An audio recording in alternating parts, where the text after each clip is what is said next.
10 punti che spaziano dal sostegno ai comuni e alle imprese, alla lotta alla povertà, al sostegno alle famiglie, al trasporto pubblico locale.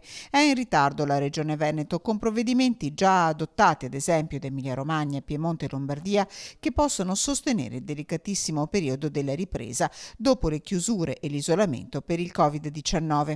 A sostenerlo il Veneto che vogliamo, un movimento civico che si prepara a confrontarsi con Luca Zaia alle prossime elezioni regionali, con Arturo Lorenzoni, vice sindaco di Padova, candidato presidente. Il fattore tempo in un periodo di sconvolgimento come questo è veramente determinante.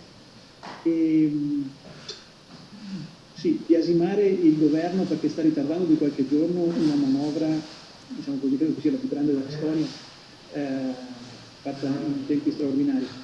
E poi non essere invece presenti con delle misure tempestive credo che sia segno di una latitanza politica che dobbiamo evidenziare. Una conferenza a distanza con la partecipazione di 2 consiglieri regionali, Cristina Guarda e Piero Ruzzante, molto critici con la variazione di bilancio che Palazzo Ferrofini voterà martedì prossimo. Una manovra a saldo zero, hanno spiegato gli esponenti dell'opposizione.